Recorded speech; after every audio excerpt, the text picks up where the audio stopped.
আসুন। তারপর কি খবর?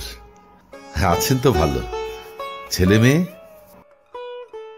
কিছু আলাপের পর দেখিয়ে সফেদ দেয়ালের শান্ত ফটোগ্রাফটিকে বললাম জিজ্ঞাসু অতিথিকে, এই যে আমার ছোট ছেলে, যে নেই এখন,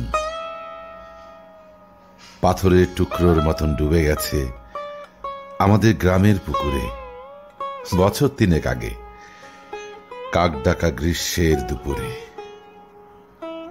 কি সহজে হয়ে গেল বলা, কাঁপল না গলা এতটুকু,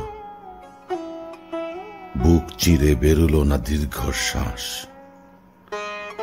চোখ ছলছল করল না, এবং নিজের কণ্ঠস্বর শুনে নিজেই চমকে উঠি। কি নিস্পৃহ, কেমন শীতল। 3টি বছর মাত্র, 3টি বছর।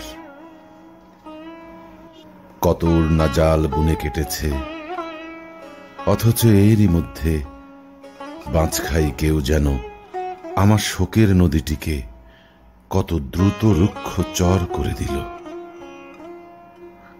অতিথি বিদায় নিলে আবার দাঁড়াই এসে ফটোগ্রাফটির প্রশ্নাকুল চোখে, ক্ষীয়মান শোকে।